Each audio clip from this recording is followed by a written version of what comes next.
You are a harsh man who reap without sowing, things like that. Take what you did not deposit. Yes. And keep what you did not. And the master was angry with him and he said, I will condemn you, punish you with your own words, see. And he took that one coin from him and gave to the one who had 10.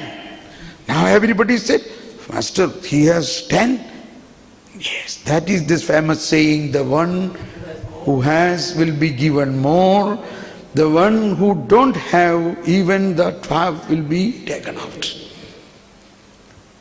So this is exactly the difference between the two righteousness.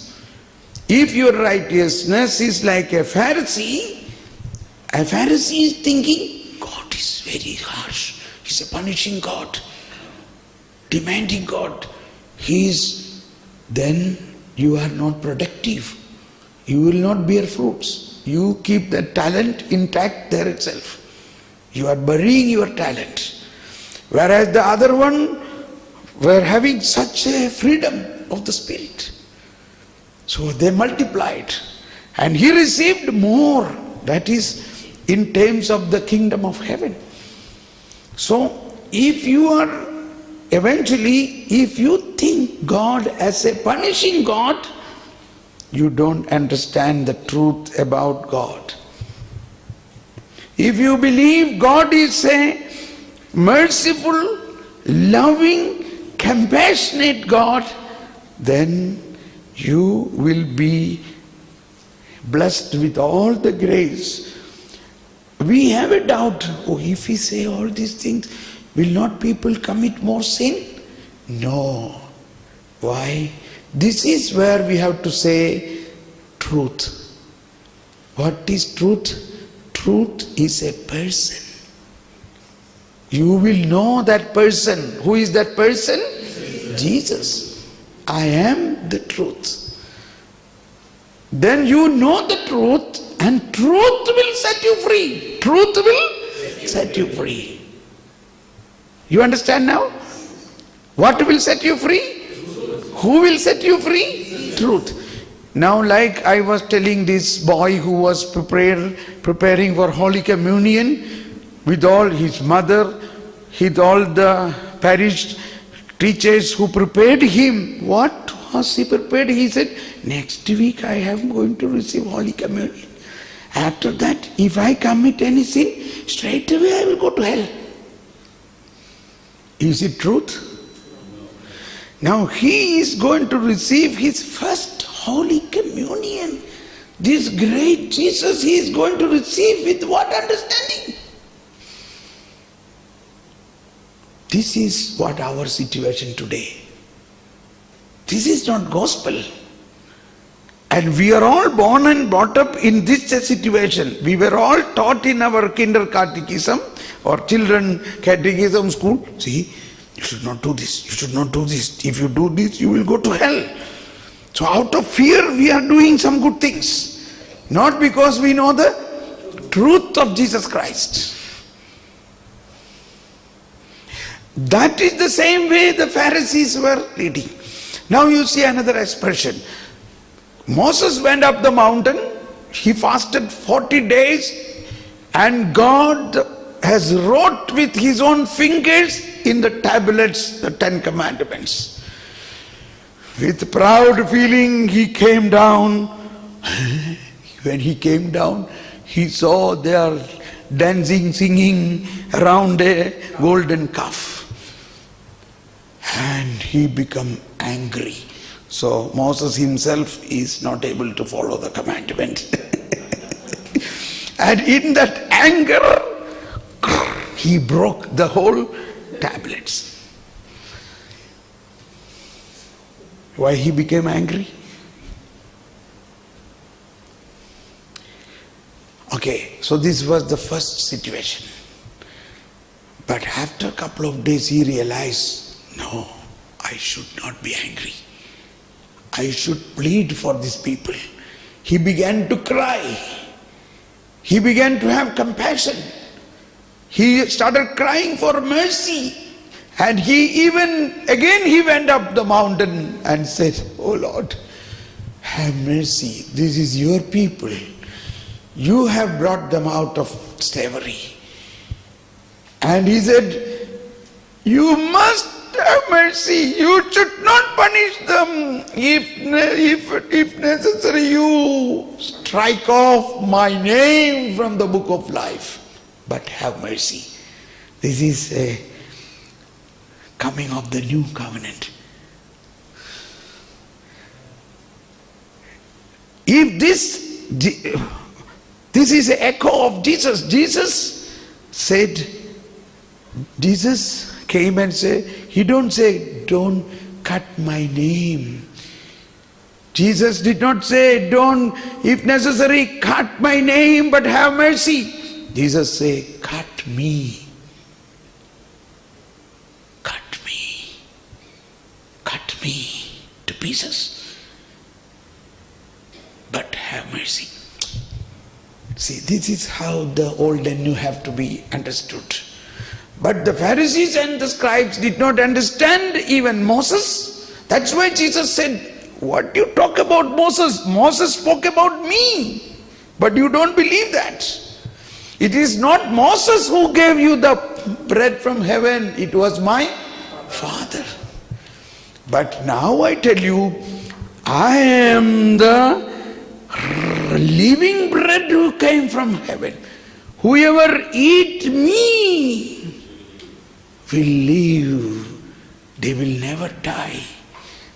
Naturally, it was not revealed to them, because at that time the Spirit was not. It was not. So they walked out. No doubt they walked out. Even today we are walking out. They don't understand. So this mystery of Jesus is the only way. Jesus is the only truth. Jesus is the only life. They could not understand at that time. They were only thinking commandment is like God. So according to the commandment or what Moses law, for them Sabbath is something very strict. Even today, if you go to America or a Jewish hospital, on Sabbath day, you cannot go in this lift. On Sabbath day, there is another lift, an automatic lift. You stand there, because Sabbath, you are not supposed to put on a knob. That is forbidden. A switch you are not supposed to put on. In America, a woman, friend of mine, said her neighbor is a Jewish woman. One day it so happened, this Jewish lady's daughter electrocuted. She was lying down with electric shock, and this woman came to her house and said, "Please come and put off that switch." I said, "Your daughter is going to die, why don't you?" "No, our religion don't permit this. We cannot do it. This is real thing." So much they are obeying, they think they have to strictly obey the law. That way they will receive righteousness. So on Sabbath, they should not do anything. And that is the situation, Jesus' disciples plucking wheat on Sabbath. "Hey, why are you plucking wheat on Sabbath? That is big sin. Why are you telling them to take the mat on Sabbath?" And also in the temple, in the synagogue area. So Jesus himself is breaking the Sabbath law. Why? He says, Son of Man is greater than Sabbath. Sabbath is for God. God is not Sabbath.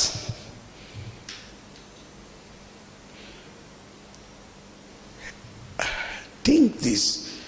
What is happening these days in our religious life? Are you giving law more than God importance? Or God is the giver of law? And He is your Father. He is merciful. Okay. Okay, come back to Galatians. I did not complete that. There is a beautiful point there. Galatians chapter 5 says, if you strictly follow the law, you are cut off from Christ. And you have fallen from grace. And the next word says, please read the next word. Through the Spirit, But we, through the Spirit, through the Spirit, by faith, by faith, we eagerly wait we eagerly wait the hope of righteousness. the hope of righteousness. That is called the Spirit, life in the Spirit. But we who believe in Jesus eagerly wait for the hope of the righteousness in Holy Spirit. So we have been given the Holy Spirit. The Holy Spirit become the new law. Holy Spirit become the new law. Now we have only one law. What is that law? Holy Spirit is the new law. The Holy Spirit giving us direction. Do this, don't do this. Do this, don't do this. I tell you the reference here.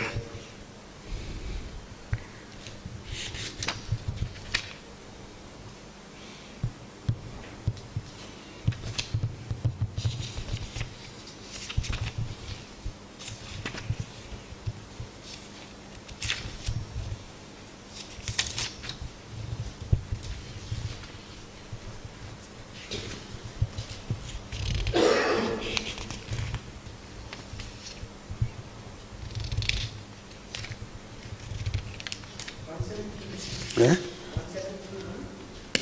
No. Yeah, there are so many places it is written. No, this is 706. Against all human hope, God promises descended Abraham as the fruit of faith of the power of the Holy Spirit. Yeah, no, not there. The law.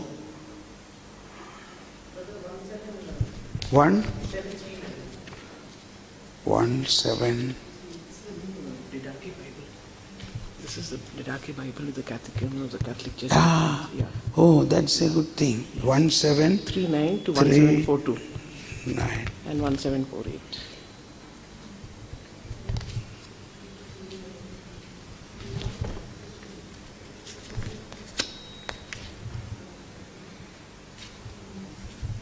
Or is it 578? Anyway, so many places it is mentioned that the Holy Spirit become the new law, which is the principal work of the Spirit now. That is why St. Paul says in Romans chapter 8:14, if you are led by the Holy Spirit, you are children of God.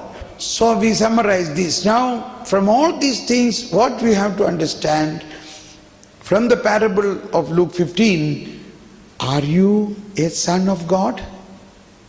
Are you children of God? Yes. That's important. If you are children of God, you are being given a privilege more than a slave, as a son's freedom, a freedom of the Spirit. See, Romans chapter 10, there is something, Romans chapter 10, please read Romans chapter 10, what says? St. Paul speak about what was happening to Jews. What is that? Yeah, my desire is that they all will be saved. Who? The Israelites, the Jews. That is my earnest prayer. Continue please. I can testify They have a zeal for God, they have zeal for God, but it is not enlightened. but it is not enlightened.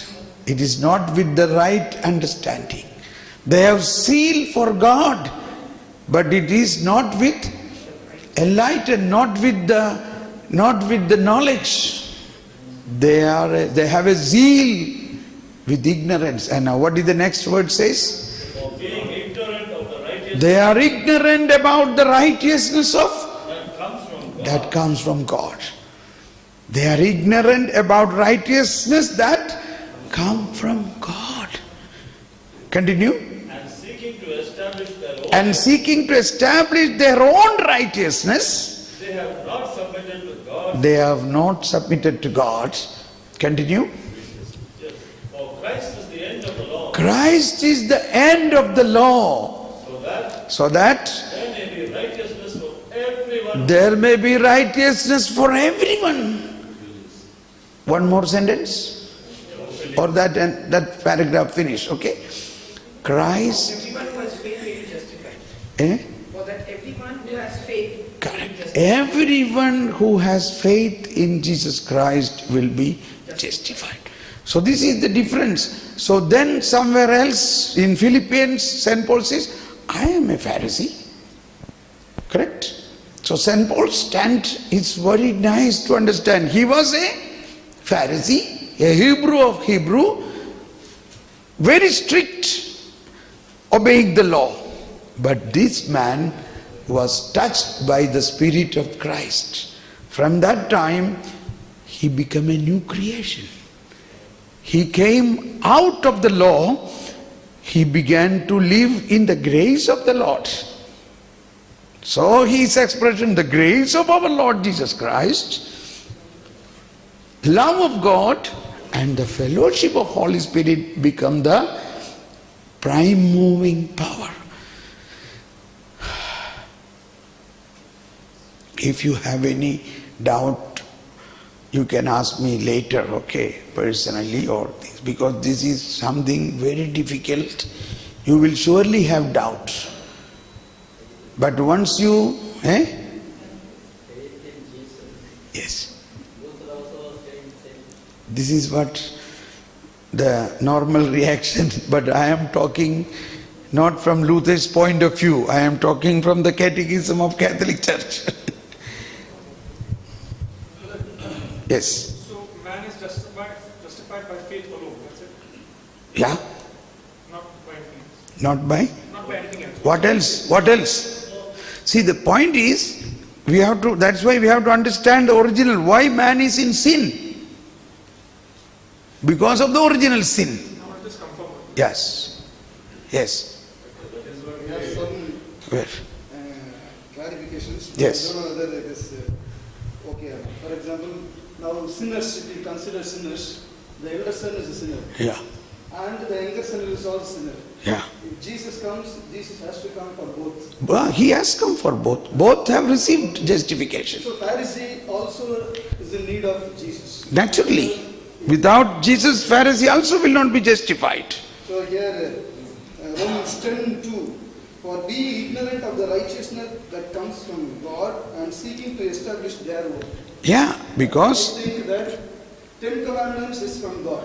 yes. For example, if we are led by the Spirit, we will also follow the 10 commandments. We will not say no to 10 commandments. We don't say no, but But the Pharisees, what they have done is, they have put their own laws, bylaws, 611 laws. no. That is not the point. They don't consider Jesus. Yes. That is also a problem. Yes. That is also, so when we speak about 10 commandments, we don't outrightly say that 10 commandments is not needed. We say that Jesus also has come to fulfill the 10 commandments. That is what I first itself said. Love also includes this. So faith, because there is a problem of Martin Luther. So faith without work is dead. So how can we only... No, This that, also needs our cooperation. Augustine says, we have already quoted that. For example, the God who has given you birth, without your cooperation cannot give you rebirth. So he needs our cooperation also. If I want to be a sinner, whether I am a Pharisee or a sinner, I want to continue in my own state, then Jesus has no power over me. Satan has no power over me. so what is your cooperation means? What is our cooperation is to believe in Jesus. And also do the works of Jesus. Do the work of, Believing in Jesus will not be sufficient. Believe and do what Jesus commands us to do. Love. that's correct. Yeah. Pardon? If you believe in Jesus, automatically Yeah, correct. There is, see, I don't know actually what Luther says. They believe in faith. Yeah. Faith alone says. Yeah, but Faith alone. our point is not in that general way. Our point is now what exactly the redemption point of view. Redemption only I am talking about. Surely when we are in Christ, we will be led by the Holy Spirit. When we are led by the Holy Spirit, all what Christ says will become our law, our deed. But if you do not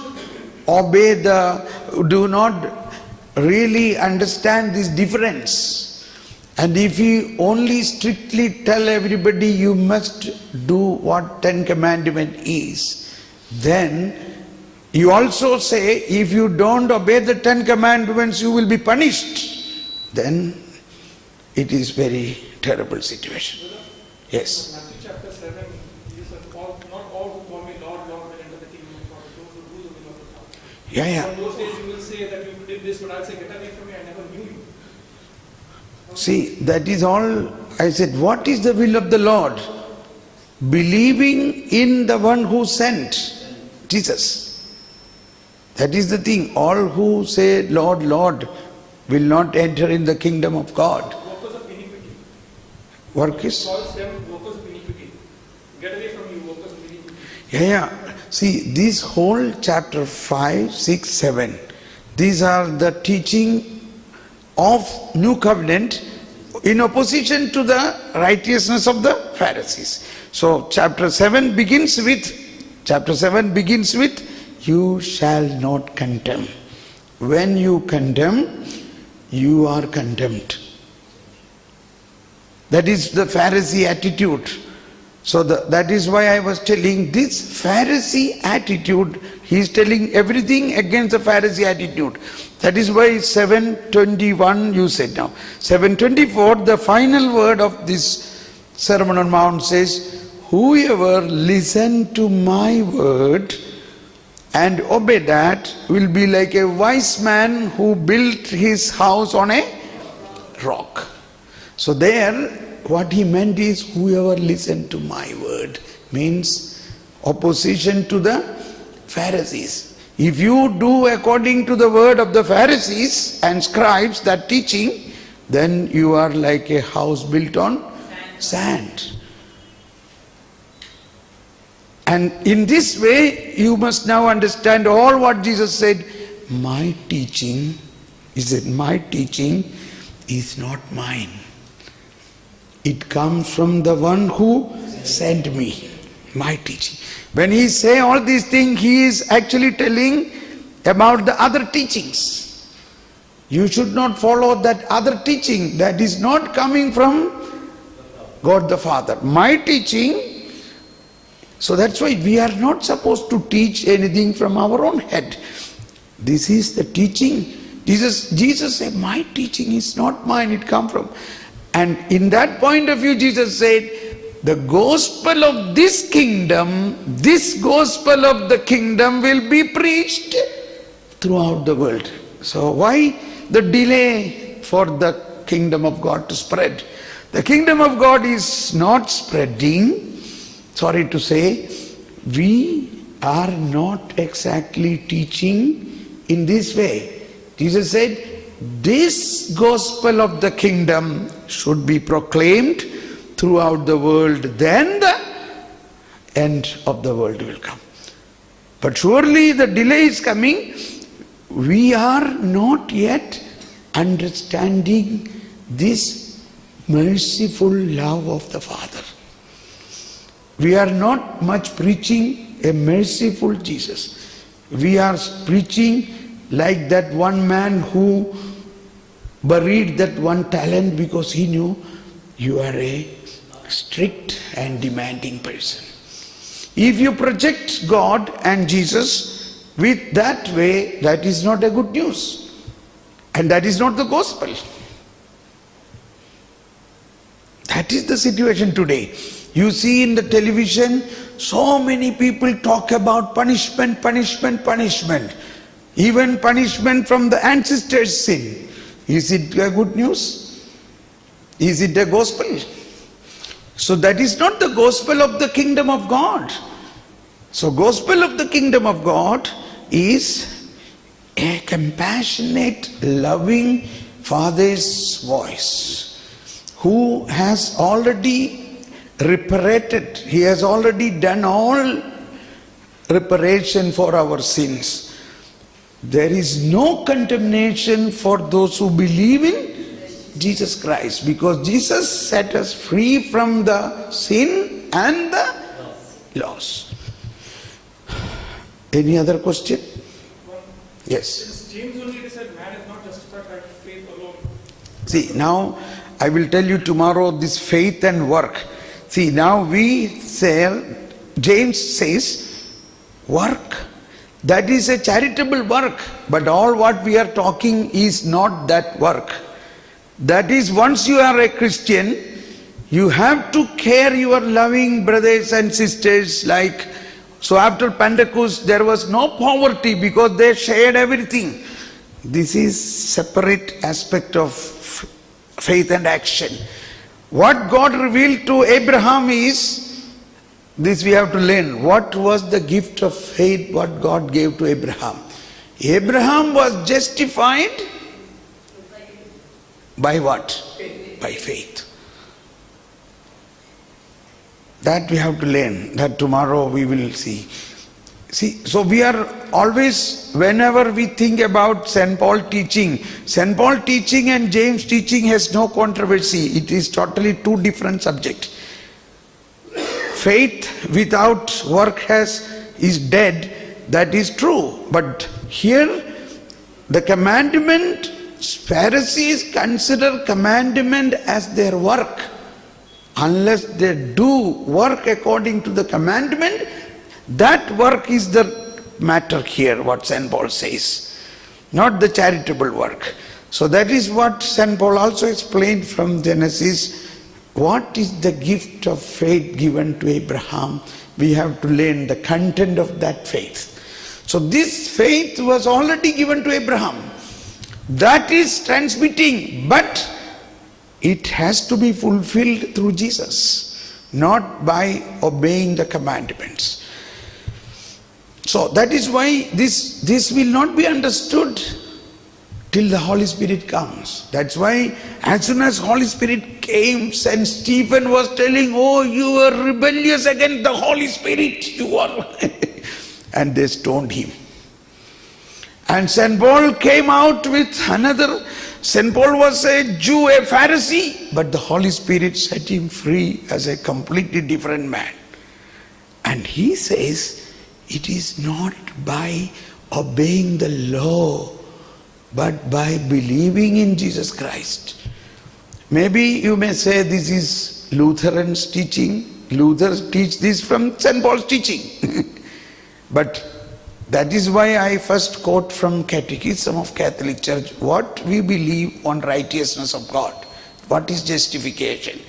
And don't go to St. Paul even. What Jesus said, first seek the kingdom of God and its righteousness.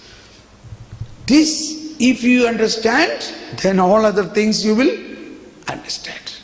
And that is what I said from Evangelii Nuntiandi. What Pope Paul VI was mentioning, what should we preach? You must preach what Jesus preached. What did Jesus preach? He preached the kingdom of heaven and its righteousness. And he said all other things are not important than this. So now in this point of view, you read the New Testament, all parables you will understand in a different way. All parables and all the teachings you will understand in a different way. Now today Father Jose was explaining as an example, one little example. Jesus said, you have heard, you shall not do adultery. But I say to you, if a man looks at a woman with a lustful eye, you have already done adultery. Now what is the meaning of this? Meaning of this is, if anybody do adultery, these Pharisees will search people and make witnesses. See, find out where she's doing, how she's doing. Okay, you two guys go and watch and find out. And they get a proof for this, and then according to the law of Moses, they can be killed. That is legal. Now Jesus said that is legal. But how do you know? How will you find out somebody doing adultery in the heart? Can anybody find out? How will you apply the law to them? But I have brought a new law.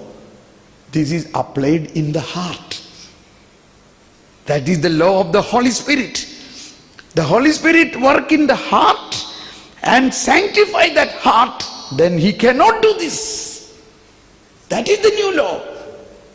So once a man is not doing in the heart, he cannot also do in action. That is how to understand that. So you have heard, but I tell you, that expression has this way meaning. So to conclude one more, that woman who was caught in adultery, and they brought such a big stones to kill her. So you see the scene, a triangular scene. Jesus is there and the woman is there, and the Pharisees are strongly telling, you must kill her according to the law of Moses. She must be killed because she was found and caught. But the Bible in Isaiah says, who is deaf like my servant? Isaiah 42:19. Who is blind like my servant? So Jesus was blind to the sinners, deaf to the sinners. Why? Because he has come to take away the sin. What is the use of telling their sin? That exactly can be seen. Jesus is quiet. He is not telling anything. So these people are shouting, hey man, come on, tell, we want to kill her, come on. They are shouting because they are so much full of anger against this. Because without anger they cannot kill. So they are going to kill a woman. That is also a sin.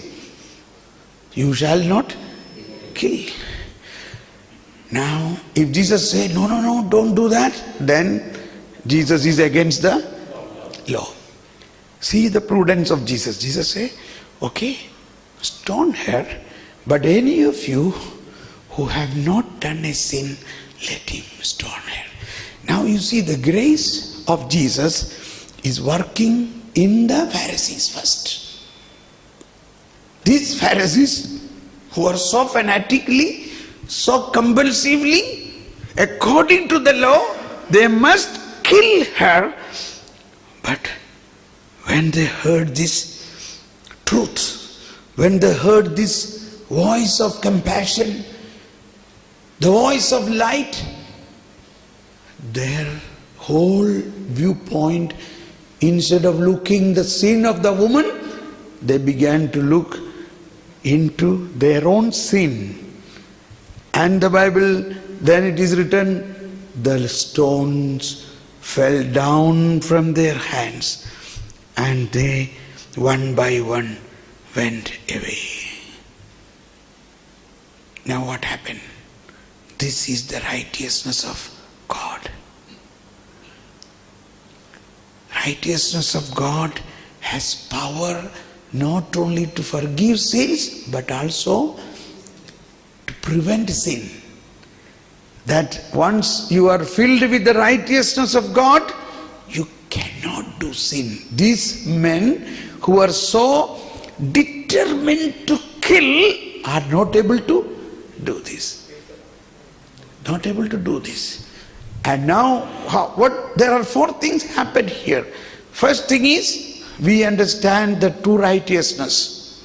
Righteousness of the Pharisees, righteousness of Jesus. Second thing, Jesus saved the Pharisees first from committing such a sin. Third, Jesus did not condemn a sinner. He said, I do not condemn you. Third, go in peace. Sin no more. That means this same power he gave to the Pharisees, that they did not sin, they did not commit the murder, that same power of grace is given to her, that she will not be able to do sin anymore. And another point is, even if God saves her, they can punish. He saved her from the punishment of this man. So this is the kingdom of God. He saved Pharisees and the sinners. So now my practical point, I said once, somehow this Pharisee attitude, see, she's doing something wrong. Come on, you find out, you telephone, and you have to take action. Is this in our parish or not? And we, even our group, we say, don't bring that person here because she is a sinner. She is not good. He is not good. So this phenomena is in opposition to the kingdom of God which we already have. Therefore, we are in the kingdom of God, but we are not experiencing the joy, that power of the kingdom of God. I tell you, since then I understood this triangular nature, I was seeing this triangular in the Bible, and I was telling, see, these Pharisees are very rude, they are very bad. But then one day I realized, I am also a Pharisee. I have Jesus in me, I have a sinner in me, but Jesus has no problem with my sin, because Jesus forgave my sin. I received the forgiveness of sin. I believe that Jesus loves me, even if I have my weaknesses and failures. But I have something which is in me, which is